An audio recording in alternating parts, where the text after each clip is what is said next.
Cornelius Vanderbilt is a legendary figure from the 19th century. He's one of the wealthiest Americans in history. In the mid-19th century, Vanderbilt was declared the richest person in the U.S. He started with a small boat and went on to dominate the country's flourishing transportation industry. Vanderbilt built a magnanimous transportation empire all by himself. When he died in 1877, Vanderbilt's fortune at the time was a massive $100 million, surpassing the wealth of the then wealthiest individual in America, John Jacob.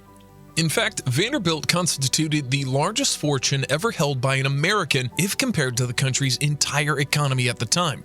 His control of the country's transportation sector was so extensive that whoever wished to ship goods to travel across the country had no choice but to pick Vanderbilt and contribute to his ever-growing fortune. Interestingly, Vanderbilt never settled in the military, but his nickname was the Commodore. Wondering why? Watch to the end of this video to find out. Cornelius Vanderbilt was born on 27th of May, 1794 in a Dutch village on Staten Island in New York. He was a descendant of Dutch settlers on the island.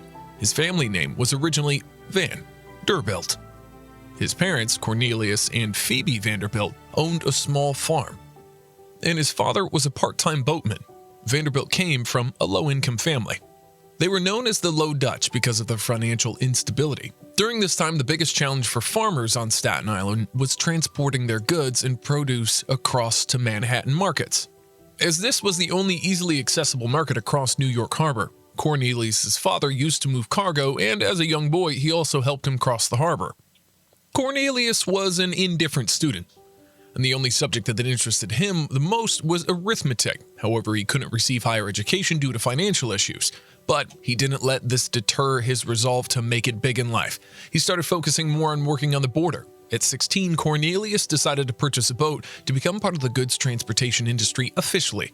Legend has it that his mother offered him $100 in loan if he cleared a rocky acreage and prepared it for farming. Cornelius started immediately, but quickly realized he couldn't do it alone, so he reached out to local youths to assist him in the task and promised them free rides on his new boat. After completing the job, he bought the boat and had a booming business soon. He transported travelers and goods across the border and even paid back the amount to his mother. He had developed a reputation for being an honest businessman and a hard-working individual. Seeing his devotion, zest, and eagerness in the trade, nearby captains started calling him the Commodore. This nickname stayed with him all his life. By the time the 1812 war began, Vanderbilt's business was fairly established. During this time, forts around the harbor were garrisoned in anticipation of an attack from the British Army. Vanderbilt offered his services to fulfill the demand for goods and other necessities at the island's forts.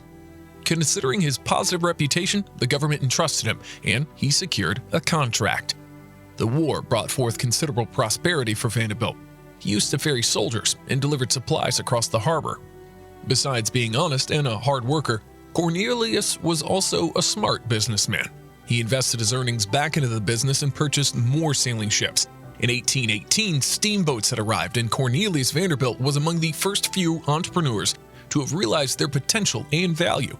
Cornelius collaborated with another businessman, Thomas Gibbons, who owned a steamboat ferry and operated it between New York City and New Brunswick. Together, they made the ferry service more profitable. Cornelius combined the ferry line with a hotel in New Jersey and managed a hotel with his wife. In the early 1820s, two individuals heavily dominated steamboat ferries on the Hudson River: Robert Fulton and Robert Livingstone. A New York state law allowed them to monopolize the industry. Vanderbilt realized this and fought the law so that others could also benefit from the newly emerging sector. Eventually, the U.S. Supreme Court Chief Justice John Marshall gave a landmark decision, rendering this law invalid. This decision helped Cornelius expand his father's business tremendously. Vanderbilt ended his partnership with Gibbons in 1829 and started operating his own fleet of boats. He offered such reduced fares that competitors had no choice but to drop out of the market. Vanderbilt was able to branch out and expand his business further and offer steamship service between New York and Long Island towns, as well as to cities in New England. He supervised the steamship building process, which is why his ships were considered safe and reliable at the time when traveling through steamships was much more dangerous. By 1849, Cornelius was in his 40s and about to become a billionaire. This was the time of the California Gold Rush. Cornelius Vanderbilt had just started an ocean travel service and used it to take West Coast travelers to Nicaragua, where the travelers continued their sea journey on their own. He was a ruthless businessman who never allowed his competitors to surpass him in profit-making. Once the company refused to pay him the money, but instead of suing him, he cut the ship's rates to such an extent that the company suffered drastically and got doomed. Now that Vanderbilt was dominating the seas, he decided to diversify and shifted focus to railroads, as this was the emerging new industry during the 1850s. He started buying railroad stocks. Until the 1860s, he became an influential force in the business. He'd already purchased several railroads in New York and established one of the first great corporations in the country, the New York Central and Hudson River Railroad. His son, William Vanderbilt, was working with him now, and quickly, the father-son duo gained control of most of the railroad business in the U.S. Vanderbilt amassed quite a fortune for himself and his family, but he built a lavish townhouse and owned a private stable where he kept some of America's finest horses. Cornelius Vanderbilt died in January 1877 after a series of illnesses. He was 82 years old at the time. But before we move on, take a moment to hit the like button and subscribe to receive updates on when new videos in this series are posted. Lessons learned. Let's now take a look at what we can learn from the rags to riches story of Cornelius Vanderbilt. Spend less, earn more. Cornelius wasn't a spendthrift, even after becoming one of America's richest persons. He inherited this trait from Phoebe Vanderbilt, his mother. He never spent on luxuries like lavish mansions, vehicles, or fine wine.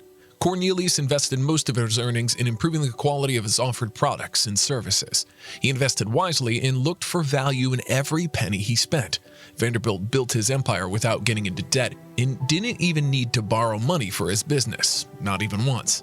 He was never accepted as a member of the affluent class because he never flaunted his wealth.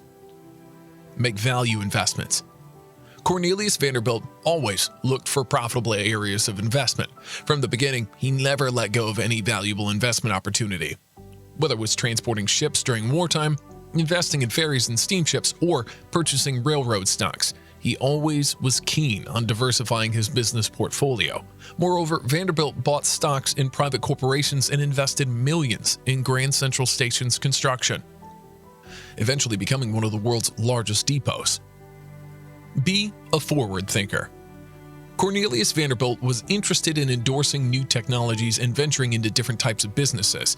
He invested in steamboats and corporations and never shied away from taking risks despite hailing from a low-income background. Anyone else in his position would have hesitated from taking risks for fear of failure or bankruptcy, but Cornelius was a risk taker and a forward thinker. He once risked his entire estate to save the Union Trust, one of his many investments. Stay positive. For Cornelius, being competitive wasn't enough. He tried to remove competition altogether to stay at the top. He never adopted illegal or malicious methods of getting rid of his rivals, but he fought with them by being more dedicated, hardworking, and strategic about his business. One of Vanderbilt's favorite tactics was slashing fares to drive rivals out of business. Forge partnerships with the right people. Vanderbilt focused on building partnerships with the right people throughout his professional life. He loved to collaborate with success-minded individuals. He believed that to succeed, you should stay in the company of like-minded people. He partnered with a wealthy, successful businessman, Thomas Gibbons, to strengthen his hold on the steamboat industry. He worked under Gibbons as an employee and learned many trade secrets from him. Eventually, he was ready to establish his own company. So that's all about Cornelius Vanderbilt. We hope you liked this video and that it inspires you to set your own goals to build your wealth. Please share your thoughts in the comments section, including which of these takeaways you'll apply in your own life. If there's a specific successful entrepreneur you'd like to see profiled, leave your suggestion in the comments as well. Don't forget to hit the like and subscribe buttons. Press the bell icon to stay connected. This is Aimed Intentions, and thanks for watching.